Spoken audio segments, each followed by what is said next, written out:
ನಮಸ್ಕಾರ ವೀಕ್ಷಕರೇ, ಏಷ್ಯಾನೆಟ್ ಸುವರ್ಣ ನ್ಯೂಸ್ನ ಜಾತಕ ಫಲ ವಿಶೇಷ ಕಾರ್ಯಕ್ರಮಕ್ಕೆ ಸ್ವಾಗತ. ನಾನು ನಯನ ಶಂಕರ್.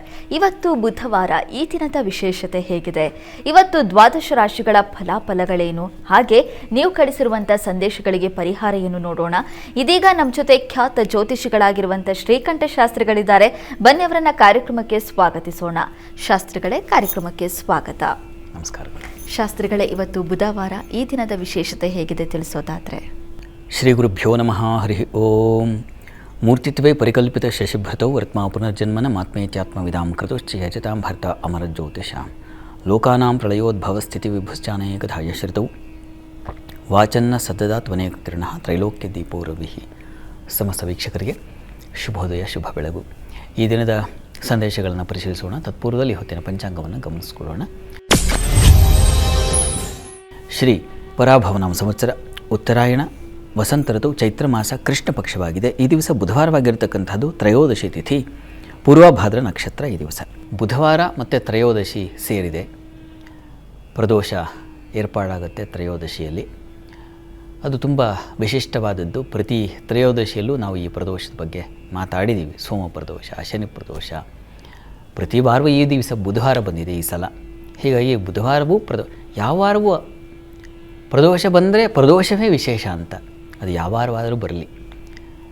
ಹೀಗಾಗಿ ಈ ದಿವಸ ತಪ್ಪದೆ ಪ್ರದೋಷ ಆಚರಣೆ ಮಾಡ್ತಕ್ಕಂಥವರು ಶ್ರದ್ಧೆಯಿಂದ, ಶುಭ್ರತೆಯಿಂದ, ಮನೋಶುಭ್ರತೆಯೇ ಬಹಳ ಮುಖ್ಯ ಅಂತ ಪರಮೇಶ್ವರನ ಮತ. ಅವನ ಓಟ್ ಯಾರಿಗೆ ಅಂತಂದರೆ ಯಾರು ಶುಭ್ರರಾಗಿದ್ದವರು ಅವರಿಗೆ ಅಂತ. ಕಾಯ ವಾಚ ಮನಸ ತ್ರಿಕರಣಗಳು ಅಂತ ಕರೀತಾರೆ. ಇವುಗಳಲ್ಲಿ ಶುಭ್ರತೆ ಇದ್ದರೆ ಪರಮೇಶ್ವರನಿಗೆ ನೀವು ಸಲ್ಲಿಸುವ ಯಾವುದೂ ಅದು ಭಕ್ತಿಯ ಸಾಧನ ಆಗುತ್ತೆ, ಅದು ಸೇವೆಯ ಸಾಧನ ಆಗುತ್ತೆ. ಹೀಗಾಗಿ ಆ ರೀತಿಯಲ್ಲಿ ವಸ್ತುತಃ ಅಲ್ಲಿ ಡಿ ವಿ ಜಿಯವರು ಒಂದು ಮಾತು ಹೇಳ್ತಾರೆ, ಯಾವುದನ್ನು ಕಾಣದೆಯೂ ಅಳ್ತಿಯಂ ನಂಬಿಹುದು ಆ ವಿಚಿತ್ರಕ್ಕೆ ನಮಿಸೋ ಮಂಕುತಿಮ್ಮ ಅಂತ. ಕಾಣದೆ ಗೊತ್ತಿಲ್ಲ ನಮಗೆ ಪರಮೇಶ್ವರ ಇದ್ದಾನೋ ಅಥವಾ ವಿಷ್ಣುವಿದ್ದಾನೋ, ಅಲ್ಲಿ ವಿಷ್ಣುವಿನ ಬಗ್ಗೆ ಒಂದು ಪದ್ಯದ ರೂಪದಲ್ಲಿ ವಸ್ತುತಃ ಪರಬ್ರಹ್ಮ ಅಂತ ಚಿಂತನೆ ಮಾಡಿದ್ದಾರೆ.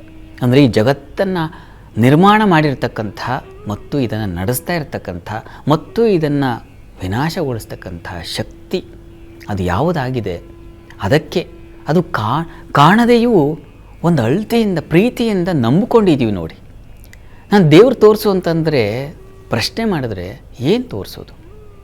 ನಂಬಿಕೆಯನ್ನೇ ತೋರಿಸ್ಬೇಕಷ್ಟೆ. ನನಗೆ ವಿಶ್ವಾಸ ಇದೆಯಪ್ಪ, ಇದು ಕಲ್ಲಲ್ಲ, ಇದನ್ನು ತಿರುಪತಿ ಸನ್ನಿಧಾನಕ್ಕೆ ಹೋದರೆ ನಾವು ಅಲ್ಲಿ ಜನ ಏನೋ ಆ ಕಲ್ಲಿನ ಶಿಲೆ ಅಂತ ಹೋಗ್ತಾರಾ? ಅಲ್ಲಿ ನೆಲೆಸಿದ್ದಾನೆ ಪರಮಾತ್ಮ, ವೈಕುಂಠವನ್ನು ಬಿಟ್ಟು ಇಲ್ಲಿ ಬಂದು ನೆಲೆಸಿದ. ಆ ಶ್ರದ್ಧೆ ಇದೆ ನಮಗೆ. ಕಾಶಿಗೆ ಹೋದರೆ ಅಲ್ಲಿನ ಆ ಲಿಂಗಕ್ಕೆ ಆ ಕಲ್ಲಿದೆ ಇದೆ ಅಂತ ನಾವು ಹೋಗ್ತೀವ? ಅಲ್ಲಿ ಪರಮೇಶ್ವರ ಓಡಾಡಿದಾನೆ ಪಾರ್ವತಿ ಜೊತೆಗೆ. ಅವನಿಗೆ ಆ ಕ್ಷೇತ್ರ ಅವಿಮುಕ್ತ ಕ್ಷೇತ್ರ ಅಂತ ಕರೀತಾರೆ. ಅದು ನನಗೆ ಬಹಳ ಇಷ್ಟ ಅಂತ ಪರಮೇಶ್ವರ ಪರಿತಪಿಸಿಕೊಂಡು ಬಂದು ಇಲ್ಲಿ ಪ್ರೀತಿಯಿಂದ ನೆಲೆಸಿಬಿಟ್ಟಿದ್ದಾನೆ ಅಂತ ನಾವು ಕಾಶಿಗೆ ಹೋಗ್ತೇವೆ. ಪರಮೇಶ್ವರ ನೋಡಿದ್ದೀವ? ಇಲ್ಲ. ಆ ಶ್ರೀನಿವಾಸನ ನೋಡಿದ್ದೀವ ವೈಕುಂಠದಿಂದ ಇಳ್ಕೊಂಬಂದಿದ್ದ ಅಂತ? ಆದರೂ ಕೂಡ ಕಾಣದೆಯೂ ಅಳ್ತಿಯಂ ನಂಬಿಹುದು, ನಂಬ್ಕೊಂಡಿದ್ದೀವಲ್ಲ ನಾವು ಅದನ್ನು ಅಷ್ಟು ಬಲವಾಗಿ. ಎಷ್ಟು ಕಷ್ಟ ಅಂದರೆ ಬುಡುಬುಡು ಓಡೋಗೋಣ ತಿರುಪತಿಗೆ ಬುಕ್ ಮಾಡಪ್ಪ, ಟಿಕೆಟ್ ಬುಕ್ ಮಾಡು ಅಂತ ಬುಕ್ ಮಾಡ್ಕೊಳ್ತೀವಿ. ಅದು 3 ತಿಂಗಳಿರಲಿ 6 ತಿಂಗಳಿರಲಿ ಕಾದು ಇದ್ದು ಅದನ್ನು ಗುರ್ತಿಟ್ಕೊಂಡು ನಾವು ಬದುಕಿರ್ತೀವೋ ಇಲ್ಲೋ ಅನ್ನೋದೇ ನಮಗೆ ನಂಬಿಕೆ ಇಲ್ಲ. ಆದರೂ ಅವನನ್ನು ನೋಡ್ತೀವಿ ಅನ್ನೋ ನಂಬಿಕೆ ಇದೆ ನೋಡಿ, ಆ ಪ್ರೀತಿಯ ನಂಬಿಕೆ. ಅದರಿಂದ ಆ ವಿಚಿತ್ರಕ್ಕೆ ನಮಿಸೋ ಮಂಕುತಿಮ್ಮ. ಹೇಗಪ್ಪ ನಮ್ಮಲ್ಲಿ ಇಂಥದ್ದೊಂದು ವಿಶ್ವಾಸ ತುಂಬಿಟ್ಬಿಟ್ಟಿಯೇ, ನೀನು ಕಾಣ್ತಾ ಇಲ್ಲ ಆದರೂ ಇಂಥದ್ದೊಂದು ವಿಶ್ವಾಸ ಇದೆಯಲ್ಲ ಅಂತ ನಚ್ಚಿಕೊಳ್ಬೇಕು. ಇದು ಪ್ರದೋಷ ಪೂಜೆ ದಿವಸ ನಾವು ಈಶ್ವರನ ಆವಿರ್ಭಾವ ಆಗುತ್ತೆ ಅಂದರೆ ಆಗುತ್ತೆ ರೀ. ಮನಸ್ಸಿಗೆ ಬಂದು ಇಳಿತಾನವನು. ಅದನ್ನು ಹೇಗೆ ನಾನು ಬಂದು ಇಳಿದಿದ್ದೀನಿ ಅನ್ನೋದನ್ನೂ ಕೂಡ ಅವನು ಪ್ರಕಟ ಮಾಡ್ತಾನೆ. ಅದು ಅವರವರ ಬುದ್ಧಿ ಭಾವಗಳಿಗೆ ಬಂದಿರುತ್ತೆ. ಹೀಗಾಗಿ ಅದನ್ನು ನಾವು ನಂಬಿಕೊಂಡು, ನೀನು ಕಾಣ್ತಾ ಇಲ್ಲ ಅಂತ ನಾನು ಎಲ್ಲಪ್ಪ ಹೇಳಿದೆ, ಕಾಣ್ತಾ ಇದೆಯಾ? ನನ್ನ ಆರಾಧನೆಗಳಲ್ಲಿ, ನನ್ನ ಯಾವ ಸ್ತುತಿಗಳಲ್ಲಿ, ನಾನು ಮಾಡುವ ಯಾವುದೋ ಸೇವೆಯಲ್ಲಿ ನೀನು ಸದಾ ನೆಲೆಸಿದ್ದೀಯ. ಹಾಗೆ ನಾನು ಸ್ತುತಿ ಮಾಡಲಿಲ್ಲ ಅಂದರೂ ನೀನು ನೆಲೆಸಿದ್ದೀಯ. ಎರಡೂ ರೀತಿಯಲ್ಲಿ ಇದ್ದಾನೆ ಭಗವಂತ. ಆದರೆ ಆರಾಧನೆ ಮಾಡುವ, ಶ್ರದ್ಧೆ ಇಟ್ಟುಕೊಳ್ಳುವ ಈ ಒಂದು ಸಂಸ್ಕಾರ ಬೇಕಾಗುತ್ತೆ. ಈಗಿನ ಜನ್ರೇಷನ್ ಅವ್ರಿಗೆ ನಾನು ಯಾವುದನ್ನು ನಂಬೋದಿಲ್ಲ, ವಿಜ್ಞಾನ ಅಂತ ಹೊರಟ್ರೆ, ವಿಜ್ಞಾನ ಯಾವತ್ತಿದ್ರೂ ಸಂಶೋಧನಾ ಹಂತದಲ್ಲಿರುತ್ತೆ. ಅದನ್ನು ಇನ್ನು 10 ವರ್ಷ ಬಿಟ್ಟು ಇದಿಲ್ಲ, ಸಂಶೋಧನೆ ಮಾಡಿ ನಾವು ಕಂಡುಹಿಡಿದಿದ್ದೇನಪ್ಪ ಅಂತಂದರೆ ಇದು ಬೇರೆ ಸ್ವರೂಪ ಅಂತ ಹೇಳುತ್ತೆ. ಆದರೆ ಪರಮಾತ್ಮ ಹಾಗಲ್ಲ, ಚಿರವಾಗಿ ನೆಲೆಸಿಬಿಟ್ಟಿದ್ದಾನೆ ಅವನು. ಇನ್ನು 10 ವರ್ಷ ಅಲ್ಲ, ಇನ್ನು 10,000 ವರ್ಷಗಳು ಕಳೆದರೂ ಕೂಡ ಶ್ರೀನಿವಾಸ ಕ್ಷೇತ್ರ ಯಾವುದು ತಿರುಪತಿ ಇದೆ ಅಲ್ಲಿ ಹೋಗ್ತಾರೆ ಜನ. ವಿಜ್ಞಾನಿಗಳೇ ಹೋಗ್ತಾರಲ್ಲ, ಸ್ವಾಮಿ ಇದು ಚಂದ್ರಕ್ಕೂ ಮತ್ತೊಂದಕ್ಕೂ ಉಡಾಯನ ಮಾಡುವಾಗ ಅಲ್ಲಿ ಹೋಗಿ ಪೂಜೆ ಮಾಡಿಸ್ಕೊಳ್ತಾರೆ. ಅದು ಸ್ಥಿರತೆ ಅಂದರೆ ಇಂಥದ್ದೊಂದು ವಿಶ್ವಾಸ ನಮ್ಮಲ್ಲಿ ಇದೆ. ಆ ಕಾರಣಕ್ಕಾಗಿಯೇ ಈ ಹೊತ್ತಿಗೂ ಮಂಗಳಪ್ರದ ಕಾರ್ಯಗಳು ನಡೀತಾ ಇವೆ. ನಮ್ಮ ಬದುಕಿಗೂ ಒಂದು ಮಂಗಳ ಆಗ್ತಾ ಇದೆ ಅಂದರೆ ಪರಮೇಶ್ವರ ಇದ್ದಾನೆ ಅನ್ನೋ ಕಾರಣಕ್ಕೆ. ಹೀಗಾಗಿ ಅಂಥ ಕಾಣದೆಯೂ ಅಳ್ತಿಯಿಂದ ನಂಬ್ಕೊಂಡು, ಪ್ರೀತಿಯಿಂದ ನಂಬಿಕೊಂಡು ಆ ವಿಚಿತ್ರಕ್ಕೆ ನಾವು ಪ್ರತಿ ಕ್ಷಣ ನಮಿಸೋಣ. ಈ ದಿವಸ ಬಹಳ ವಿಶೇಷವಾಗಿ ನಮಿಸೋಣ. ಒಳ್ಳೆಯದಾಗಲಿ. ಖಂಡಿತವಾಗ್ಲೂ ಶಾಸ್ತ್ರಿಗಳೇ, ದೇವರ ಮೇಲೆ ನಂಬಿಕೆ ಇಟ್ಟರೆ ಅದಕ್ಕಿಂತ ಭಕ್ತಿ ಬೇರೊಂದಿಲ್ಲ. ನಂಬಿಕೆಯೇ ಜೀವನ ಅನ್ನೋದನ್ನು ತಿಳಿಸ್ಕೊಟ್ಟಿದ್ರ. ನಾಸಾ ಕೂಡ ಹೇಳಿದೆ, ಸೂರ್ಯನಿಂದ ಹೊರಹೊಮ್ತಾ ಇರುವಂಥ ಶಬ್ದ ಅದು ಓಂಕಾರವನ್ನು ಹೋಲುತ್ತೆ ಅಂತ. ಹಾಗಾಗಿ ವೈಜ್ಞಾನಿಕವಾಗಿ ಕೂಡ ದೇವರಿದ್ದಾನೆ ಅನ್ನುವಂಥದ್ದು ಪ್ರೂವ್ ಆಗ್ತಾ ಇದೆ. ಅದಕ್ಕೆ ನಂಬಿಕೆ ಇಟ್ಟು ಮುಂದೆ ಸಾಗ್ತಾ ಹೋದರೆ ಅದೇ ನಮ್ಮ ಜೀವನ ಅನ್ನೋದನ್ನು ಇವತ್ತು ತಿಳಿಸ್ಕೊಟ್ಟಿದ್ದೀರಾ. ವಿಜ್ಞಾನಿಗಳು ಹೇಳಿದ್ರು ಅಂತಲ್ಲ, ಜಗತ್ತಿನ ಪ್ರಪಂಚ ನೀವು ನಂಬಿ ಬಿಡಿ, ಆ ವಿಚಿತ್ರ ಯಾವ ಶಕ್ತಿ ಇದೆ ಅದು ಎಲ್ಲರನ್ನ ನಡೆಸ್ತಾ ಇದೆ. ನೀವು ಒಪ್ಪಿಕೊಳ್ಳೋರನ್ನೂ ನಡೆಸುತ್ತೆ, ಒಪ್ಪಿಕೊಳ್ಳದೆ ಇರೋರನ್ನೂ ನಡೆಸುತ್ತೆ. ಅದಕ್ಕೆ ಆ ಭೇದವೇ ಇಲ್ಲ. ಪರಮಾತ್ಮನಿಗೆ ಆ ಭೇದ ಇಲ್ಲ. ಆ ಭೇದವಿಲ್ಲದೆ ಆತ ನಡೀತಾ ಇದ್ದಾನೆ. ಅದಕ್ಕೆ ನಾವು ನಮಿಸಬೇಕು ಅಂತ. ಖಂಡಿತ ಶಾಸ್ತ್ರಿಗಳೇ. ಈಗ ವೀಕ್ಷಕರು ಕಳಿಸಿರೋ ಸಂದೇಶಗಳನ್ನು ನೋಡೋಣ. ಮೊದಲನೇ ಸಂದೇಶವನ್ನು ಕುಶಾಲನಗರದಿಂದ ಯಶವಂತ್ ಅವರು ಕಳಿಸಿದ್ದಾರೆ. ಯಶವಂತ್ ಅವರ ಜನ್ಮ ದಿನಾಂಕ 29/9/2005. ಹುಟ್ಟಿದ ಸಮಯ ಬೆಳಗ್ಗೆ 10:30. ಸರ್ಕಾರಿ ಕೆಲಸ ಸಿಗುತ್ತಾ ತಿಳಿಸ್ಕೊಡಿ ಅಂತ ಪ್ರಶ್ನೆ ಕಳಿಸಿದ್ದಾರೆ ಶಾಸ್ತ್ರಿಗಳೇ. ಯಶವಂತ್ ಅವರ ಪ್ರಶ್ನೆ, ಸರ್ಕಾರಿ ನೌಕರಿ ಸಿಗುತ್ತಾ ಅಂತ ಕೇಳಿದಾರಲ್ಲ? ಹೌದು ಶಾಸ್ತ್ರಿಗಳೇ. ಜಾತಕ ನೋಡೋಣ. ನೋಡಿ, ತಮ್ಮ ಜಾತಕವನ್ನು ಪರಿಶೀಲಿಸಿದ್ರೆ ಇದು ವೃಶ್ಚಿಕ ಲಗ್ನವಾಗಿದೆ. ಲಗ್ನದಿಂದ ಕರ್ಮಾಧಿಪತಿ ರವಿ ಲಾಭದಲ್ಲಿದ್ದಾನೆ. ಒಳ್ಳೆಯದು. ನವಾಂಶದಲ್ಲಿ ಉಚ್ಚಾಂಶ ತಗೊಂಡಿದ್ದಾನೆ. ಪ್ರಸ್ತುತ ನಿಮಗೆ ನಡೀತಾ ಇರತಕ್ಕಂತಹ ಕಾಲ ಗಮನಿಸಿದ್ರೆ ಶುಕ್ರ ದಶೆಯಲ್ಲಿ ಈಗ ತಮಗೆ ರಾಹು ಭುಕ್ತಿ ನಡೀತಾ ಇದೆ. ಈಗ ರವಿ ಭುಕ್ತಿ ಇದ್ದಿದ್ರೆ ತುಂಬ ಚೆನ್ನಾಗಿರ್ತಾ ಇತ್ತು. ರವಿ ಕಳೆದು ಹೋಗಿಬಿಟ್ಟಿದೆ ನೀವು ಓದುವಾಗಲೇ. ಏನು ಮಾಡೋದು? 28 ಡಿಸೆಂಬರ್ ನಂತರ ಗುರು ಪ್ರಾರಂಭವಾಗುತ್ತೆ. ಆದರೆ ಗುರು ವ್ಯಯದಲ್ಲಿದ್ದಾನೆ. ಹೀಗಾಗಿ ಸರ್ಕಾರಿ ನೌಕರಿಗೆ ಕಾಲ ನಿಮಗೆ ಸಹಕರಿಸ್ತಾ ಇಲ್ಲ. ಕಾಲ ಬೇಕಲ್ಲ. ನಮಗೆ ಒಳ್ಳೆಯ ಗ್ರಹಗಳು ಉಚ್ಚ ಸ್ಥಾನದಲ್ಲೂ ಮತ್ತೊಂದು ಇರಬಹುದು, ಅವನ ಸಮಯ ಬರಬೇಕು. ಆದರೆ ಈ ಭಕ್ತಿ ಕಾಲದಲ್ಲೇ ಅವನ ಸೂಕ್ಷ್ಮ ಕಾಲವೂ ಬರುತ್ತದೆ, ಸಂಶಯ ಇಲ್ಲ. ನೀವು ಪ್ರಯತ್ನ ಮಾಡಿ, ಪರಮೇಶ್ವರನ ಆರಾಧನೆ ಮಾಡಿ, ಈಶ್ವರ ಸನ್ನಿಧಾನದಲ್ಲಿ ಬಿಲ್ವಾರ್ಚನೆ ಮಾಡಿಸಿ. ಪ್ರತಿ ಭಾನುವಾರ ಶ್ರದ್ಧೆಯಿಂದ ಬಿಲ್ವಾರ್ಚನೆ ಮಾಡಿಸಿ. ಜೊತೆಗೆ ನೀವು ಅಧ್ಯಯನ, ನಿಮ್ಮ ತಪಸ್ಸು ಇದೆಯಲ್ಲ, ನಮ್ಮ ಶ್ರಮವೂ ಇರಬೇಕು, ದೈವದ ಅನುಗ್ರಹ ಉಂಟಾಗಬೇಕು. ಆಗ ನಾವು ಸಿದ್ಧಿ ಪಡೀಲಿಕ್ಕೆ ಸಾಧ್ಯ. ಹೀಗಾಗಿ ಈಶ್ವರನ ಪ್ರಾರ್ಥನೆ ಮಾಡಿ, ನಿಮಗೆ ಆತ ನಿಮ್ಮನ್ನು ಕರುಣಿಸಲಿ, ಅನುಗ್ರಹಿಸಲಿ. ಒಳ್ಳೆಯದಾಗಲಿ. ಸರಿ ಶಾಸ್ತ್ರಿಗಳೇ, ಮುಂದಿನ ಸಂದೇಶವನ್ನು ಚನ್ನಪಟ್ಟಣದಿಂದ ಲಿಂಗೇಶ್ ಅವರು ಕಳಿಸಿದ್ದಾರೆ.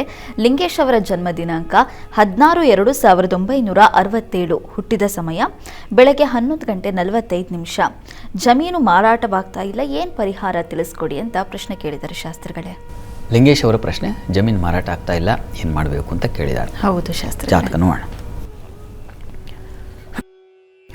ನೋಡಿ, ತಮ್ಮ ಜಾತಕವನ್ನು ಪರಿಶೀಲಿಸಿದ್ರೆ ಇದು ವೃಷಭ ಲಗ್ನವಾಗಿದೆ. ಲಗ್ನದಿಂದ ಈ ಕ್ಷೇತ್ರದ ಸ್ಥಾನ, ಆ ಅಧಿಪತಿ ರವಿ ನಿಮ್ಮ ಜಾತಕದಲ್ಲಿ ಆತ ಕರ್ಮಸ್ಥಾನದಲ್ಲಿ ಶತ್ರು ಕ್ಷೇತ್ರದಲ್ಲಿದ್ದಾನೆ. ಪ್ರಸ್ತುತ ನಿಮಗೆ ನಡೀತಾ ಇರತಕ್ಕಂಥದ್ದು ಈಗ ಗುರು ದಶೆಯಲ್ಲಿ ಈಗ ಬುಧನ ಕಾಲ ನಡೀತಾ ಇದೆ. ನೋಡಿ, 29 ಜನವರಿ ನಂತರದಲ್ಲಿ ಮಾರಾಟಕ್ಕೆ ಅವಕಾಶ ಇದೆ. ಈಗೇನಪ್ಪ ಮಾಡೋದು? ಈಗ ತಕ್ಷಣಕ್ಕೆ ಎಷ್ಟೋ ಬಾರಿ ಏನಾಗುತ್ತೆ, ಯಾವುದೋ ಕಷ್ಟ ಇರ್ತದೆ, ಕೊಟ್ಬಿಡೋಣ ಇರತಕ್ಕಂಥದ್ದನ್ನು ಅಂತ ಅನಿಸ್ಬಿಡುತ್ತೆ. ಆ ಒತ್ತಡಕ್ಕೆ ತಾವು ಏನಾದ್ರು ಸಿಕ್ಕಾಕ್ಕೊಂಡಿದ್ದರೆ, ಮಾರಲೇಬೇಕು ಅಂತಿದ್ದರೆ, ಹತ್ತಿರದಲ್ಲಿ ಯಾವುದಾದ್ರು ಈಶ್ವರ ಸನ್ನಿಧಾನ ಇದ್ದರೆ ಈಶ್ವರನಿಗೆ ಸ್ವಲ್ಪ ಗೋಧಿ ಸಮರ್ಪಣೆ ಮಾಡಿ, 12 ವಾರ ಗೋಧಿ ಸಮರ್ಪಣೆ ಮಾಡಿ. ಇದು ನಿಮಗೆ ಸಹಾಯವಾಗುತ್ತೆ. ಭುಕ್ತಿ ಕಾಲ ತೊಂದರೆಯಿಂದ ಇದ್ದಾಗ ಯಾರು ಚತುರ್ಥಾಧಿಪತಿಯೋ ಅವನ ಆರಾಧನೆ ಮಾಡಿದ್ರೆ ಸಾಕಾಗುತ್ತೆ, ಅನುಕೂಲ ಆಗುತ್ತೆ. ಹೀಗಾಗಿ ಸಂಕಲ್ಪ ಮಾಡಿಸಿ ಈ ರೀತಿಯಲ್ಲಿ ನನಗೆ ಭೂಮಿಯ ಲಾಭ ಬೇಕು ಅಂತ ಹೇಳಿ ಪ್ರಾರ್ಥನೆ ಮಾಡಿ ಗೋಧಿ ಸಮರ್ಪಣೆ ಮಾಡಿ. ಅನುಕೂಲ ಆಗುತ್ತೆ, ನೋಡಿ, ಒಳ್ಳೆಯದಾಗಲಿ. ಸರಿ ಶಾಸ್ತ್ರಿಗಳೇ, ಮುಂದಿನ ಸಂದೇಶವನ್ನು ಕೊಪ್ಪಳದಿಂದ ಜಗದೀಶ್ ಅವರು ಕಳಿಸಿದ್ದಾರೆ. ಜಗದೀಶ್ ಅವರ ಜನ್ಮ ದಿನಾಂಕ 12/12/1985. ಹುಟ್ಟಿದ ಸಮಯ ಮಧ್ಯಾಹ್ನ 1:30. ಕೆಲಸದಲ್ಲಿ ವರ್ಗಾವಣೆಗೆ ಪ್ರಯತ್ನ ಪಡ್ತಾ ಇದ್ದೀನಿ, ಅದು ಆಗುತ್ತಾ, ಯಾವಾಗ ಆಗುತ್ತೆ, ಎಲ್ಲಿಗಾಗುತ್ತೆ ತಿಳಿಸ್ಕೊಡಿ ಅಂತ ಪ್ರಶ್ನೆ ಕೇಳಿದ್ದಾರೆ ಶಾಸ್ತ್ರಿಗಳೇ. ಜಗದೀಶ್ ಅವರ ಪ್ರಶ್ನೆ, ಅವರು ಕೆಲಸದ ವರ್ಗಾವಣೆ ಬಗ್ಗೆ ಕೇಳಿದ್ದಾರೆ. ಹೌದು ಶಾಸ್ತ್ರಿ. ಯಾವಾಗ ಆಗುತ್ತೆ ಮತ್ತು ಎಲ್ಲಿಗಾಗುತ್ತೆ ಅಂತೆಲ್ಲ ಕೇಳಿದ್ದಾರೆ. ಹೌದು ಶಾಸ್ತ್ರಿಗಳೇ. ಜಾತಕ ನೋಡೋಣ. ನೀವು ನನ್ನನ್ನು ವರಾಹಮೀರ ಅಂತ ಅಂದ್ಕೊಂಡ್ಬಿಟ್ಟಿದ್ದೀರ ಬಹುಶಃ. ಯಾವ ದಿಕ್ಕಿಗಾಗುತ್ತೆ ಅಂತ ಹೇಳಬಹುದು ನಾನು ಅಷ್ಟೇ. ನೋಡಿ, ತಮ್ಮದು ಮೀನ ಲಗ್ನವಾಗಿದೆ. ಲಗ್ನದಿಂದ ಕರ್ಮಾಧಿಪತಿ ನಿಮ್ಮ ಜಾತಕದಲ್ಲಿ ಬಲಹೀನನಾಗಿದ್ದಾನೆ. ಮೊದಲನೇದಾಗಿ ಕರ್ಮಸ್ಥಾನದಲ್ಲಿ ಚಂದ್ರ ಇದ್ದಾನೆ, ಇದು ತುಂಬ ಒಳ್ಳೆಯದು. ಇರಲಿ, ಒಂದು ಬಲ ಹೋದರೆ ಮತ್ತೊಂದು ಬಲ ಇದೆ, ಆತಂಕ ಬೇಡ. ಈ ಚಂದ್ರದಶಿ ನಡೀತಾ ಇದೆ ನಿಮಗೆ, ಚೆನ್ನಾಗಿದೆ. ಚಂದ್ರದಶಿಯಲ್ಲಿ ಈಗ ಕೇತು ಭಕ್ತಿ, ಮೇ ನಂತರದಲ್ಲಿ ಶುಕ್ರ ಪ್ರಾರಂಭವಾಗುತ್ತೆ. ಶುಕ್ರ ಭಾಗ್ಯ ಸ್ಥಾನದಲ್ಲಿದ್ದಾನೆ, ತೊಂದರೆ ಇಲ್ಲ. ಅದೃಷ್ಟದ ಸ್ಥಾನದಲ್ಲಿರೋ ಗ್ರಹದ ಕಾಲ ಬಂದಾಗ ಸ್ವಲ್ಪ ಕಿಂಚಿತ್ ಅದೃಷ್ಟ ಬರುತ್ತೆ ನಮಗೆ ಅಂತ. ಹೀಗಾಗಿ ನಿಮಗೆ ಮುಂದೆ ಅವಕಾಶ ಉಂಟಾಗುತ್ತೆ, ಗಾಬರಿ ಮಾಡ್ಕೋಬೇಡಿ. ಮೇ ನಂತರದಲ್ಲಿ ನಿಮಗೆ ಅವಕಾಶ ಇದೆ. ಮತ್ತು 28 ಜುಲೈ ನಂತರ ಭಾಗ್ಯಾಧಿಪತಿ ಕಾಲ ಪ್ರಾರಂಭ ಆಗುತ್ತೆ, ಆಗಲೂ ಚೆನ್ನಾಗಿದೆ. ಹೀಗಾಗಿ ಕಾಲ ಚೆನ್ನಾಗಿದೆ. ಮುಂದೆ ಮೇ ನಂತರದಲ್ಲಿ ಅನುಕೂಲ ಆಗುತ್ತೆ. ಯಾವ ದಿಕ್ಕು ಅಂತಂದರೆ ಒಂದು ವಾಯುವ್ಯ, ಇನ್ನೊಂದು ಈಶಾನ್ಯ, ಈ ಭಾಗಗಳಲ್ಲಿಗೆ ಆಗುವ ಸಾಧ್ಯತೆಯನ್ನು ಸೂಚಿಸ್ತಾ ಇದೆ. ಪ್ರಯತ್ನ ಮಾಡಿ, ಒಳ್ಳೆಯದಾಗಲಿ ತಮಗೆ. ಸರಿ ಶಾಸ್ತ್ರಿಗಳೇ, ಮುಂದಿನ ಸಂದೇಶವನ್ನು ಹಾಸನದಿಂದ ತೇಜಸ್ವಿನಿ ಅವರು ಕಳಿಸಿದ್ದಾರೆ. ತೇಜಸ್ವಿನಿ ಅವರ ಜನ್ಮ ದಿನಾಂಕ 14/9/1999. ಹುಟ್ಟಿದ ಸಮಯ ಸಂಜೆ 4:30. ಮದುವೆ ಮತ್ತು ಕೆಲಸ ಎರಡೂ ಕೂಡ ವಿಳಂಬ ಆಗ್ತಾ ಇದೆ, ಯಾಕೆ, ಪರಿಹಾರ ತಿಳಿಸಿ ಅಂತ ಪ್ರಶ್ನೆ ಕೇಳಿದ್ದಾರೆ ಶಾಸ್ತ್ರಿಗಳೇ. ತೇಜಸ್ವಿನಿಯವರ ಪ್ರಶ್ನೆ ವೃತ್ತಿ ಮತ್ತು ವಿವಾಹಕ್ಕೆ ಸಂಬಂಧಿಸಿದೆ ಅಲ್ವಾ? ಹೌದು ಶಾಸ್ತ್ರಿ. ನೋಡಿ, ತಮ್ಮ ಜಾತಕವನ್ನು ಪರಿಶೀಲಿಸಿದರೆ ಇದು ಮಕರ ಲಗ್ನವಾಗಿದೆ. ಲಗ್ನದಿಂದ ಕರ್ಮಾಧಿಪತಿ ಶುಕ್ರ, ಸಪ್ತಮಾಧಿಪತಿ ಚಂದ್ರ, ಇವರಿಬ್ಬರು ಪರಿವರ್ತನೆಯಾಗಿದ್ದಾರೆ. ಚಂದ್ರನ ಮನೆಯಲ್ಲಿ ಶುಕ್ರ, ಶುಕ್ರದ ಮನೆಯಲ್ಲಿ ಚಂದ್ರ. ಇದು ಒಳ್ಳೆಯದೇ, ಸಂಶಯ ಇಲ್ಲ. ಆದರೆ ಶುಕ್ರ ರಾಹುಯುಕ್ತನಾಗಿದ್ದಾನೆ, ಇದು ಸ್ವಲ್ಪ ದೋಷವನ್ನು ಹೇಳುತ್ತೆ. ಹೀಗಾಗಿ ವಿವಾಹಕ್ಕೆ ಶುಕ್ರ ಮತ್ತು ವೃತ್ತಿಯ ಅಧಿಪತಿ ಬೇರು ಬಂದು ಅಲ್ಲಿ ಸಪ್ತಮದಲ್ಲಿದೆ. ಹೀಗಾಗಿ ಶುಕ್ರ ರಾಹು ಶಾಂತಿ ಮಾಡಿಸಿ. ಮತ್ತು ಮಹಾಲಕ್ಷ್ಮಿ ಅಷ್ಟೋತ್ತರ ಪ್ರತಿ ದಿವಸ ನಿಮ್ಮ ಮನೆಯಲ್ಲಿ ಲಕ್ಷ್ಮೀ ವಿಗ್ರಹವೋ ಅಥವಾ ಫೋಟೋನೋ ಇನ್ನೇನೋ ಸರಿ ಇದ್ದರೆ ಪ್ರತಿ ಶುಕ್ರವಾರ ಆ ಮಹಾಲಕ್ಷ್ಮಿಗೆ ಕುಂಕುಮ ಅರ್ಚನೆ, ಅಷ್ಟೋತ್ತರ ಸೇವೆ ಮಾಡಿ. ಇದು ನೀವು ನೋಡಿ, ತುಂಬ ಸಹಾಯವಾಗುತ್ತೆ. ಶ್ರದ್ಧೆಯಿಂದ, ಭಕ್ತಿಯಿಂದ ಆ ಮಹಾಲಕ್ಷ್ಮಿ ಪ್ರಾರ್ಥನೆ ಮಾಡಿ. ನಿಮಗೆ ಕೆಲಸ ಮತ್ತು ವಿವಾಹಕ್ಕೆ ಎರಡೂ ಅನುಕೂಲ ಆಗುತ್ತೆ. ವಿವಾಹಕ್ಕೆ ಇನ್ನೂ ಒಂದು ಹೆಚ್ಚಿನದಾಗಿ ಶುಕ್ರ ಮತ್ತು ರಾಹು ಶಾಂತಿ ತಪ್ಪದೆ ಮಾಡಿಸಿ, ಒಳ್ಳೆಯದಾಗಲಿ. ಸರಿ ಶಾಸ್ತ್ರಿಗಳೇ, ಮುಂದಿನ ಸಂದೇಶವನ್ನು ಗಂಗಾವತಿಯಿಂದ ಕೃಷ್ಣರಾವ್ ಅವರು ಕಳಿಸಿದ್ದಾರೆ. ಕೃಷ್ಣರಾವ್ ಅವರ ಜನ್ಮ ದಿನಾಂಕ 17/11/1960. ಹುಟ್ಟಿದ ಸಮಯ ರಾತ್ರಿ 8:30. ಜೀವನದಲ್ಲಿ ತುಂಬ ಸಮಸ್ಯೆ ಆಗ್ತಾ ಇದೆ, ಮುಂದಿನ ಜೀವನ ಹೇಗಿರುತ್ತೆ ತಿಳಿಸಿ ಅಂತ ಪ್ರಶ್ನೆ ಕೇಳಿದ್ದಾರೆ ಶಾಸ್ತ್ರಿಗಳೇ. ಕೃಷ್ಣರಾವ್ ಅವರ ಪ್ರಶ್ನೆ, ಜೀವನದಲ್ಲಿ ತುಂಬ ಕಷ್ಟ ಇದೆ, ಮುಂದೆ ಹೇಗಿದೆ ಅಂತ ಕೇಳಿದಾರಲ್ವ? ಹೌದು ಶಾಸ್ತ್ರಿಗಳೇ. ಜಾತಕ ನೋಡೋಣ. ನೋಡಿ, ತಮ್ಮದು ಮಿಥುನ ಲಗ್ನವಾಗಿದೆ. ಲಗ್ನದಲ್ಲಿ ಕುಜ ಇರತಕ್ಕಂಥದ್ದು, ಸಪ್ತಮದಲ್ಲಿ ಶನಿ, ಗುರು, ಶುಕ್ರ ಇರತಕ್ಕಂಥದ್ದು, ಇವೆಲ್ಲ ಸ್ವಲ್ಪ ತೊಡಕನ್ನು ಸೂಚಿಸುತ್ತೆ. ಪ್ರಸ್ತುತ ಕಾಲವನ್ನು ನೋಡಿದ್ರೆ ಈಗ ತಮಗೆ ಕೇತು ದಶೆಯಲ್ಲಿ ಶನಿ ಭುಕ್ತಿ ನಡೀತಾ ಇದೆ. ನಿಮಗೆ ನೋಡಿ, ಮುಂದೆ ಈಗ ಶನಿಶ್ಚರ ನಿಮ್ಮ ಜಾತಕದಲ್ಲಿ ಚೆನ್ನಾಗಿದ್ದಾನೆ. ವಸ್ತುತಃ ಮಿತ್ರ ಕ್ಷೇತ್ರ, ನವಾಂಶದಲ್ಲೂ ಉಚ್ಚಾಂಶ ತಗೊಂಡಿರೋದು, ಇದೆಲ್ಲ ಒಳ್ಳೆಯದೇ. ಹೀಗಾಗಿ ಇಷ್ಟು ಕಾಲ ನಿಮಗೆ ನೋವಿತ್ತು, ವ್ಯಥೆ ಇತ್ತು ಅಂದರೆ ಈಗ ಸ್ವಲ್ಪ ಅನುಕೂಲ ಆಗುತ್ತೆ. ತಾವು ಆತಂಕಕ್ಕೊಳಗಾಗೋ ಅವಶ್ಯಕತೆ ಇಲ್ಲ. ಈಗ ನಿಮಗೆ ನೀವು ಹತ್ತಿರದಲ್ಲಿ ಯಾವುದಾದ್ರು ಶನೈಶ್ಚರ ದೇವಸ್ಥಾನ ಇದ್ದರೆ ಶನೈಶ್ಚರನಿಗೆ ತೈಲ ದಾನ ಮಾಡಿ. ಎಳ್ಳೆಣ್ಣೆ ದಾನ, ತಿಲಾ ಪಾಪನಾಶನ ಅಂತ. ಎಳ್ಳೆಣ್ಣೆ ಕೊಡುವುದರಿಂದ, ಎಳ್ಳನ್ನು ದಾನ ಮಾಡೋದರಿಂದ ಈ ದುಃಖ ನೋವುಗಳೆಲ್ಲ ಶಮನವಾಗುತ್ತೆ ಅಂತ. ಹೀಗಾಗಿ ಶನಿವಾರ ಶನೈಶ್ಚರ ಸನ್ನಿಧಾನಕ್ಕೆ ಎಳ್ಳು ದಾನ ಮಾಡಿ, ಅಥವಾ ಎಳ್ಳೆಣ್ಣೆಯನ್ನಾದರೂ ಕೊಟ್ಟು ಅಲ್ಲಿ ದೀಪ ಹಚ್ಚಿ ಬನ್ನಿ, ಅದು ತುಂಬ ಸಹಾಯವಾಗುತ್ತೆ. ಒಳ್ಳೆಯದಾಗಲಿ. ಇವತ್ತು 12 ರಾಶಿಗಳ ಫಲಾಫಲ ಹೇಗಿದೆ, ಪರಿಹಾರ ಏನು ನೋಡೋಣ ಶಾಸ್ತ್ರಗಳೇ. ಮೇಷರಾಶಿಯಿಂದ ಕನ್ಯಾ ರಾಶಿವರೆಗಿನ ಈ ದಿನದ ಫಲವನ್ನು ತಿಳಿಸೋದಾದರೆ, 12 ರಾಶಿಗಳ ಫಲಾಫಲ ತಿಳಿಯುವ ಮುನ್ನ ಈ ಹೊತ್ತಿನ ಗ್ರಹಸ್ಥಿತಿಯನ್ನು ಗಮನಿಸ್ಕೊಳ್ಳೋದಾದರೆ, ಮೇಷರಾಶಿಯಲ್ಲಿ ರವಿ ಶುಕ್ರ ರೀತಿಯನ್ನು ಕಾಣ್ತಾ ಇದ್ದೀವಿ. ಗುರುಮಾಂದಿಯರು ಒಟ್ಟಾಗಿದ್ದಾರೆ, ಅದು ಮಿಥುನ ರಾಶಿಯಲ್ಲಿ. ಕೇತು ಇರತಕ್ಕಂಥ ಸಿಂಹ ರಾಶಿಯಲ್ಲಿ. ಚಂದ್ರ ರಾಹು ಒಟ್ಟಾಗಿದ್ದಾರೆ ಕುಂಭ ರಾಶಿಯಲ್ಲಿ. ಮೀನ ರಾಶಿಯಲ್ಲಿ ಅಲ್ಲಿ ಬುಧ ಕುಜ ಹಾಗೂ ಕುಜ ಬುಧ ಶನೈಶ್ಚರನ್ನು ಕಾಣ್ತಾ ಇದ್ವಿ. ಹೀಗಿರುವಾಗ 12 ರಾಶಿಗಳ ಫಲಾಫಲ ತಿಳಿತಾ ಹೋಗೋಣ. ಮೊದಲಿಗೆ ಮೇಷರಾಶಿ. ಮೇಷರಾಶಿಯವರಿಗೆ ನನ್ನಿಂದಲೇ ಶುಭ ಫಲ ಶುರುವಾಗ್ಬಿಟ್ಟಿದೆ.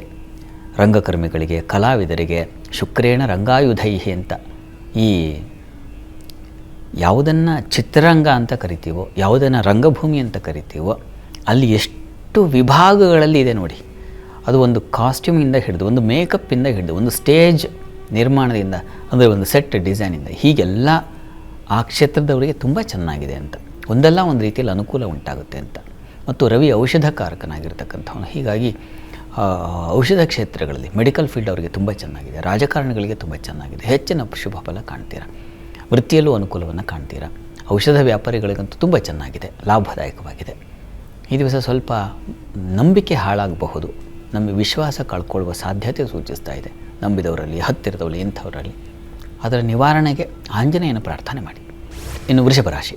ವೃಷಭರಾಶಿಯವರಿಗೆ ಅತಿ ವ್ಯಯ, ಇನ್ವೆಸ್ಟ್ಮೆಂಟ್ ಮತ್ತು ಇನ್ವೆಸ್ಟ್ಮೆಂಟ್ ಈ ಥರ ಆಗ್ಬಿಡುತ್ತೆ ಈ ದಿವಸ.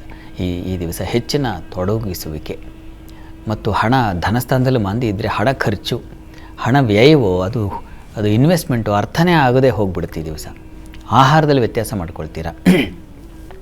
ಸಂಗಾತಿಯಲ್ಲಿ ಸಾಮರಸ್ಯ ಅನ್ಯೋನ್ಯತೆ ಕಾಣಬಹುದು, ಅವರಿಂದ ಲಾಭ ನಿರೀಕ್ಷೆ ಮಾಡಬಹುದು ಈ ದಿವಸ. ವೃತ್ತಿಯಲ್ಲಿ ಹೆಣ್ಮಕ್ಳಿಗೆ ಸ್ವಲ್ಪ ಕಹಿ ವಾತಾವರಣ ಇರುತ್ತೆ. ಈ ದಿವಸ ಸ್ವಲ್ಪ ವೀಕ್ ಆಗಿದೆ. ಪ್ರಾರ್ಥನೆಗೆ ದಿವಸ ದುರ್ಗಾ ಸನ್ನಿಧಾನದಲ್ಲಿ ಅಕ್ಕಿ ಮತ್ತು ಉದ್ದು ಸಮರ್ಪಣೆ ಮಾಡಿ. ಇನ್ನು ಮಿಥುನ ರಾಶಿಯವರಿಗೆ ತುಂಬ ಲಾಭದಾಯಕವಾಗಿದೆ. ರಾಜಕಾರಣಿಗಳಿಗೆ ತುಂಬ ಚೆನ್ನಾಗಿದೆ, ಜನನಾಯಕರಿಗೆ ತುಂಬ ಚೆನ್ನಾಗಿದೆ, ಔಷಧ ವ್ಯಾಪಾರಿಗಳಿಗೆ ತುಂಬ ಚೆನ್ನಾಗಿದೆ, ಕಲಾವಿದರಿಗೆ ತುಂಬ ಚೆನ್ನಾಗಿದೆ. ನಿಮಗೆ ಸ್ವಲ್ಪ ಆರೋಗ್ಯ ವ್ಯತ್ಯಾಸ ಆಗುತ್ತೆ. ಅಂದರೆ ಕಲಾವಿದರಿಗೆ ಆರೋಗ್ಯ ವ್ಯತ್ಯಾಸ ಆಗಲ್ವ ಅಂತ ಅರ್ಥ ಅಲ್ಲ, ಅವ್ರಿಗೂ ಒಟ್ಟು ಮಿಥುನ ರಾಶಿಯವರಿಗೆ ಸ್ವಲ್ಪ ಆರೋಗ್ಯದಲ್ಲಿ ಏರುಪೇರನ್ನು ಸೂಚಿಸ್ತಾ ಇದೆ. ಮತ್ತು ವೃತ್ತಿಯಲ್ಲಿ ಅನುಕೂಲ ಇತ್ಯಾದಿ ಶುಭಫಲ ಕಾಣಬಹುದು. ಪ್ರಾರ್ಥನೆಗೆ ದಿವಸ ಆದಿತ್ಯ ಹೃದಯ ಹೇಳ್ಕೊಳ್ಳಿ. ಇನ್ನು ಕರ್ಕಟಕ ರಾಶಿಯವರು ಈ ದಿವಸ ವೃತ್ತಿಯಲ್ಲಿ ಬಹಳ ವಿಶೇಷವಾದ ಪವರ್, ಯಾವುದನ್ನು ಅಧಿಕಾರ ಅಂತೀವೋ ಅದು ಉಂಟಾಗುವ ಸಾಧ್ಯತೆ ಸೂಚಿಸ್ತಾ ಇದೆ, ಚೆನ್ನಾಗಿದೆ. ಔಷಧ ವ್ಯಾಪಾರದಲ್ಲಿ ಅಥವಾ ಔಷಧ ಕ್ಷೇತ್ರಗಳಲ್ಲಿ, ಅಂದರೆ ಮೆಡಿಕಲ್ ಫೀಲ್ಡಲ್ಲಿರ್ತಕ್ಕಂಥವ್ರಿಗೆ ತುಂಬ ಚೆನ್ನಾಗಿದೆ. ವೈದ್ಯರಿಗಂತೂ ತುಂಬ ಚೆನ್ನಾಗಿದೆ. ಈ ದಿವಸ ನಿಮಗೆ ವ್ಯಯದಲ್ಲಿ ಮಂದಿ ಓದಿಯಾದರೆ ಅತಿ ವ್ಯಯವ ಇದೆ, ಕಾಲಿಗೂ ಪೆಟ್ಟಾಗುತ್ತೆ, ಹುಷಾರು. ಆತ್ಮೀಯರನ್ನು ಕಳ್ಕೊಳ್ತೀರ. ತುಂಬ ಹಿತವಾದವರು, ಆತ್ಮೀಯರು, ಗುರುಸ್ಥಾನದಲ್ಲಿರ್ತಕ್ಕಂಥವ್ರು, ಇಂಥವರಿಂದ ಏನೋ ಸ್ವಲ್ಪ ಅಂತರ ಪರಿಸ್ಥಿತಿ ಬಂದ್ಬಿಡುತ್ತೆ. ವೃತ್ತಿಯಲ್ಲಿ ಅದೇ ಅನುಕೂಲಕರವಾಗಿದೆ. ಕೃಷಿಕರಿಗೆ ತುಂಬ ಚೆನ್ನಾಗಿದೆ. ಹಾಲು ಹೈನು ವ್ಯಾಪಾರಿಗಳಿಗೆ ತುಂಬ ಚೆನ್ನಾಗಿದೆ. ಸ್ವಲ್ಪ ಆರೋಗ್ಯ ನಿಮಗೂ ಕೂಡ ಸ್ವಲ್ಪ ವ್ಯತ್ಯಾಸ ಆಗಬಹುದು. ಚಂದ್ರ ರಾಹುಯುಕ್ತನಾದಾಗ ಅಪಮಾನ ಸಂಭವ, ಹೀಗಾಗಿ ಸ್ವಲ್ಪ ಹುಷಾರಾಗಿರಿ. ದುರ್ಗಾಸ್ತುತಿಯನ್ನು ಹೇಳ್ಕೊಳ್ಳಿ, ನಾಗಸ್ತುತಿಯನ್ನು ಹೇಳ್ಕೊಳ್ಳಿ. ಇನ್ನು ಸಿಂಹರಾಶಿಯವರಿಗೆ ಈ ದಿವಸ ಲಾಭದಾಯಕವಾಗಿದೆ, ವಿಶೇಷ ಲಾಭ, ವಿದೇಶ ಸಂಪರ್ಕ, ವಿದೇಶ ವಹಿವಾಟಿನ ಲಾಭ ಇತ್ಯಾದಿ ಚೆನ್ನಾಗಿದೆ. ಈ ದಿವಸ ತಂದೆ ಮಕ್ಕಳಲ್ಲಿ ಸಾಮರಸ್ಯ ಅನ್ಯೋನ್ಯತೆ ಕಾಣ್ತೀರಾ. ವೃತ್ತಿಯಲ್ಲಿ ಒಂದು ಅಧಿಕಾರದ ಬಲ ಸಿಗುತ್ತೆ. ಆದರೆ ಸಂಗಾತಿಯಲ್ಲಿ ಮಾತ್ರ ಈ ದಿವಸ ಕಿರಿಕಿರಿ, ಮನಸ್ಸಿಗೆ ಬೇಸರ ಇದೆ. ಈ ದಿವಸ ಪಾರ್ವತಿ ಪರಮೇಶ್ವರ ಸ್ತುತಿಯನ್ನು ಹೇಳ್ಕೊಳ್ಳಿ. ಕನ್ಯಾ ರಾಶಿಯವರಿಗೆ ವೃತ್ತಿಯಲ್ಲಿ ಕಿರಿಕಿರಿ ಇದೆ, ಸ್ವಲ್ಪ ಅಸಮಾಧಾನಗಳನ್ನು ಕಾಣ್ತೀರಾ. ಮತ್ತು ಈ ದಿವಸ ಅತಿ ವ್ಯಯ ಅದನ್ನು ಸೂಚಿಸ್ತಾ ಇದೆ. ಮುಖ್ಯವಾಗಿ ಸ್ತ್ರೀಯರಿಗೆ ಸ್ವಲ್ಪ ಸಾಲ, ಶತ್ರುಗಳ ಬಾಧೆ ಸೂಚಿಸ್ತಾ ಇದೆ. ಯಾರನ್ನೋ ಆತ್ಮೀಯರನ್ನು ಎದುರಾಕೊಂಡ್ಬಿಡ್ಬೇಕಾದ ಪರಿಸ್ಥಿತಿ, ಅಥವಾ ಅವರಿಗೆ ವಿರುದ್ಧವಾಗಿ ನಿಂತುಕೊಳ್ಬೇಕಾದ ಪರಿಸ್ಥಿತಿ ಎದುರಾಗುತ್ತೆ. ಆತ್ಮೀಯರ ವಿರುದ್ಧ ನಿಲ್ಲುವಿಕೆ ಇದನ್ನು ಸೂಚಿಸ್ತಾ ಇದೆ. ಹೀಗಾಗಿ ದುರ್ಗಾ ಸನ್ನಿಧಾನದಲ್ಲಿ ಒಂದು ಅಷ್ಟೋತ್ತರ, ಅಭಿಷೇಕ ಮತ್ತು ಅಷ್ಟೋತ್ತರ ಎರಡೂ ಮಾಡಿಸಿ, ಅನುಕೂಲ ಆಗುತ್ತೆ. ಇನ್ನು ತುಲಾರಾಶಿಯವರಿಗೆ ವೃತ್ತಿಯಲ್ಲಿ ಈ ದಿವಸ ಸ್ವಲ್ಪ ಕಿರಿಕಿರಿ, ಬುದ್ಧಿಗೆ ವಿಪರೀತವಾದ ಪ್ರೆಷರ್ ಉಂಟಾಗುತ್ತೆ. ಆಲೋಚನೆ ಮಾಡಿ ಸುಸ್ತಾಗಿ ಬಿಡ್ತೀರ. ಹೇಗಪ್ಪ ಇದನ್ನು ಈ ಟ್ವಿಸ್ಟನ್ನು ಬಿಡಿಸೋದು ಹೇಗೆ ಅಂತ ಇದು ಕಗ್ಗಂಟಾಗಿ ಕೂತ್ಬಿಡುತ್ತೆ ಕೆಲಸ. ಮತ್ತು ಈ ದಿವಸ ಸಂಗಾತಿಯಲ್ಲಿ ಅನ್ಯೋನ್ಯತೆ, ಸಾಮರಸ್ಯ ಕಾಣ್ತೀರ. ವ್ಯಾಪಾರಿಗಳಿಗೆ ತುಂಬ ಚೆನ್ನಾಗಿದೆ. ಪ್ಯಾರಾಮೆಡಿಕಲ್ ಕ್ಷೇತ್ರದವರಿಗೆ ತುಂಬ ಚೆನ್ನಾಗಿದೆ. ರಾಜಕಾರಣಿಗಳಿಗೆ ತುಂಬ ಚೆನ್ನಾಗಿದೆ. ತಂದೆ ಮಕ್ಕಳಲ್ಲಿ ದಿವಸ ಮನಸ್ತಾಪ, ಭಿನ್ನಾಭಿಪ್ರಾಯಗಳಿದ್ದಾವೆ. ಈ ದಿವಸ ನರಸಿಂಹ ಪ್ರಾರ್ಥನೆ ಮಾಡ್ಕೊಳ್ಳಿ. ವೃಶ್ಚಿಕ ರಾಶಿಯವರಿಗೆ ಈ ದಿವಸ ವೃತ್ತಿಯಲ್ಲಿ ಬಹಳ ವಿಶೇಷವಾದ ಅನುಕೂಲ ಇದೆ. ಶತ್ರುಗಳ ಸಾಲ, ಬಾಧೆ ಇವುಗಳಿಂದ ಹೊರಗೆ ಬರ್ತೀರ. ಒಳ್ಳೆಯವರ ಮಾರ್ಗದರ್ಶನ ಸಿಗುತ್ತೆ ಈ ದಿವಸ. ಮುಖ್ಯವಾಗಿ ಸಂಗಾತಿಯಲ್ಲಿ ಅನ್ಯೋನ್ಯತೆ, ಸಾಮರಸ್ಯ ಕಾಣ್ತೀರ. ವಸ್ತು ಹಾನಿ ಇದೆ, ವಸ್ತು ಕಳ್ಕೊಳ್ಳೋದು, ಹಣ ಬಹಳ ಮುಖ್ಯವಾಗಿ ಹಣಕಾಸು ಅಥವಾ ಡಾಕ್ಯುಮೆಂಟ್ಸು, ಬಾಂಡ್ಸು, ಮತ್ತೊಂದು ಇವುಗಳು ಮಿಸ್ಪ್ಲೇಸ್ ಆಗಿಬಿಡುತ್ತೆ. ತಪ್ಪದೆ ಕಾರ್ತವೀರ್ಯಾರ್ಜುನ ಸ್ಮರಣೆ ಮಾಡಿ. ಇನ್ನು ಧನುರಾಶಿಯವರಿಗೆ ಈ ದಿವಸ ವೃತ್ತಿಯಲ್ಲಿ ತುಂಬ ವಿಶೇಷವಾದ ಅನುಕೂಲ ಇದೆ. ಬುದ್ಧಿ ಚುರುಕಾಗಿರ್ತದೆ. ಕಲಾವಿದರಿಗೆ ತುಂಬ ಚೆನ್ನಾಗಿದೆ. ನಟನೆ, ಮತ್ತೊಂದು ಸಂಗೀತ, ಇಂಥ ಕ್ಷೇತ್ರಗಳಲ್ಲಿ ಇರೋರಿಗೆ ತುಂಬ ಪ್ರತಿಭಾ ಶಕ್ತಿ, ಜಾಣ್ಮೆ ಅಂತೀವಲ್ಲ, ಅದು ತುಂಬ ಚೆನ್ನಾಗಿದೆ. ಮತ್ತು ಈ ದಿವಸ ಮಕ್ಕಳ ಒಂದು ಏಳಿಗೆ ಕಾಣ್ತೀರ, ಅವರ ಒಂದು ಸಂತೋಷ ಕಾಣ್ತೀರ. ಅವರಿಂದ ಸಂಗಾತಿ ವಿಚಾರದಲ್ಲಿ ಸ್ವಲ್ಪ ಸಣ್ಣ ಪ್ರಮಾಣದ ಕಿರಿಕಿರಿ ಸೂಚಿಸ್ತಾ ಇದೆ. ವಿದೇಶ ಪ್ರಯಾಣಗಳಲ್ಲಿ ಸ್ವಲ್ಪ ತೊಂದರೆ ಸೂಚಿಸ್ತಾ ಇದೆ. ಡಿಲೇ ಆಗೋದು, ಮತ್ತೊಂದು ಈ ಥರದ ಸಾಧ್ಯತೆ ಸೂಚಿಸ್ತಾ ಇದೆ. ಕೃಷ್ಣ ಪ್ರಾರ್ಥನೆ ಮಾಡಿ. ಇನ್ನು ಮಕರ ರಾಶಿ. ಮಕರ ರಾಶಿಯವರಿಗೆ ಈ ದಿವಸ ವೃತ್ತಿಯಲ್ಲಿ ಬಹಳ ವಿಶೇಷವಾದ ಅನುಕೂಲ ಇದೆ.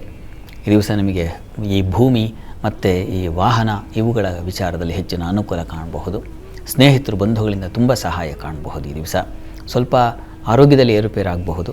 ಸ್ವಲ್ಪ ರೋಗಬಾಧೆ ಜೊತೆಗೆ ಸಾಲಬಾಧೆ ಎರಡೂ ಸೂಚಿಸ್ತಾ ಇದೆ. ಹುಷಾರು. ಉಳಿದ ಹಾಗೆ ನಿಮಗೆ ಚಂದ್ರ ದ್ವಿತೀಯದಲ್ಲಿದ್ದ ಕುಟುಂಬದಲ್ಲೂ ಅಷ್ಟೇ ಸ್ವಲ್ಪ ಮಟ್ಟಿಗಿನ ಘರ್ಷಣೆ, ವಿಷ ವಾತಾವರಣ ಅಂತೀವಲ್ಲ, ಆ ರೀತಿಯಲ್ಲಿ ಇರುತ್ತದೆ. ಲಲಿತಾ ಸಹಸ್ರನಾಮ ಹೇಳ್ಕೊಳ್ಳಿ. ಇನ್ನು ಕುಂಭರಾಶಿ. ಕುಂಭರಾಶಿಯವರಿಗೆ ಆರೋಗ್ಯ ವ್ಯತ್ಯಾಸ ಇದೆ. ಕಣ್ಣಿನ ಬಾಧೆ, ಇನ್ಫೆಕ್ಷನ್, ವಾಟರ್ ಇನ್ಫೆಕ್ಷನ್ ಆಗೋ ಸಾಧ್ಯತೆಗಳು ಇದನ್ನು ಸೂಚಿಸ್ತಾ ಇದೆ. ಹುಷಾರು. ಮುಖ್ಯವಾಗಿ ದಿವಸ ಧೈರ್ಯ, ಸಾಹಸ ಚೆನ್ನಾಗಿದೆ. ಈ ದಿವಸ ಬುದ್ಧಿ ಮಂಕಾಗಿರುತ್ತೆ. ಹುಂಬತನ ಇದ್ದಲ್ಲಿ ಬುದ್ಧಿ ಕಡಿಮೆ. ಹೀಗಾಗಿ ಈ ದಿವಸ ಬುದ್ಧಿ ಆಲೋಚನೆ ಮಾಡುವಾಗ ಸ್ವಲ್ಪ ಎಚ್ಚರ ವಹಿಸಿ ಗುರು ಹಿರಿಯರ ಸಲಹೆ ತಗೊಂಡ್ರೆ ಬಹಳ ಒಳ್ಳೆಯದು. ಆರೋಗ್ಯವೂ ವ್ಯತ್ಯಾಸ ಇದೆ. ಈ ದಿವಸ ನೀವು ತಪ್ಪದೆ ದುರ್ಗಾ ಕವಚ ಹೇಳ್ಕೊಳ್ಳಿ. ಇನ್ನು ಮೀನರಾಶಿ. ಮೀನರಾಶಿಯವರಿಗೆ ಅತಿಯಾದ ವ್ಯಯ ಮತ್ತು ಬೇಡದ ದುಶ್ಚಟವೋ ಮತ್ತೊಂದು ಅಂಥವುಗಳಿಗೆ ಸಿಕ್ಕಾಕೊಂಡ್ಬಿಡ್ತೀರ. ಹುಷಾರು. ಅನಗತ್ಯ ಕಾರ್ಯಗಳಲ್ಲಿ ವ್ಯರ್ಥ, ಹಣವೂ ವ್ಯರ್ಥ, ಸಮಯವೂ ವ್ಯರ್ಥ ಆಗಿಬಿಡುತ್ತೆ. ಆದರೆ ಈ ದಿವಸ ಹಣ ಏನು ವಾಗ್ಬಲ, ಮಾತಿನ ಬಲ ತುಂಬ ಚೆನ್ನಾಗಿರ್ತದೆ. ಕುಟುಂಬ ಸೌಖ್ಯ ಚೆನ್ನಾಗಿರ್ತದೆ. ತಂದೆಯಿಂದ ಹೆಚ್ಚಿನ ಸಹಾಯ ಸಿಗುತ್ತೆ. ಪ್ರಯಾಣದಲ್ಲಿ ಸ್ವಲ್ಪ ಅನಾನುಕೂಲ ಸೂಚಿಸ್ತಾ ಇದೆ. ಹುಷಾರು. ಈ ದಿವಸ ಪ್ರಾರ್ಥನೆಗೆ ನೀವು ಕೂಡ ದುರ್ಗಾ ಸನ್ನಿಧಾನದಲ್ಲಿ ಒಂದು ಅಭಿಷೇಕ ಮಾಡಿಸೋದು ಒಳ್ಳೆಯದು. ಈ ದಿವಸ 12 ರಾಶಿಗಳವರು, ರಾಶಿ ಗೊತ್ತಿಲ್ಲ ಅಂತಕ್ಕಂಥವ್ರು ಹೇಳಬಹುದಾದ ಮಂತ್ರ ಗಮನಿಸಿ. ಓಂ ಪುಂಡರೀಕಾಕ್ಷಾಯ ನಮಃ. ಈ ಮಂತ್ರ ಹೇಳ್ಕೊಳ್ಳಿ, ಅನುಕೂಲ ಆಗುತ್ತೆ. ಶಾಸ್ತ್ರಿಗಳೇ, ಈ ದಿನದ ವಿಶೇಷತೆ, ದ್ವಾದಶ ರಾಶಿಗಳ ಫಲ ಹಾಗೆ ವೀಕ್ಷಕರ ಸಂದೇಶಗಳಿಗೆ ಪರಿಹಾರ ನೀಡಿದ್ದೀರಾ. ಧನ್ಯವಾದಗಳು ಶಾಸ್ತ್ರಿಗಳೇ. ಸರ್ವೇ ಜನಾಃ ಸುಖಿನೋ ಭವಂತು, ಸಮಸ್ತ ಸನ್ಮಂಗಳಾನಿ ಭವಂತು. ಎಲ್ಲರಿಗೂ ಶುಭವಾಗಲಿ. ವೀಕ್ಷಕರೇ, ಇದಾಗಿತ್ತು ಇವತ್ತಿನ ಜಾತಕ ಫಲ ವಿಶೇಷ ಕಾರ್ಯಕ್ರಮ. ನೇರ, ದಿಟ್ಟ, ನಿರಂತರ ಸುದ್ದಿಗಾಗಿ ನೋಡ್ತೀರಿ ಏಷ್ಯಾನೆಟ್ ಸುವರ್ಣ ನ್ಯೂಸ್.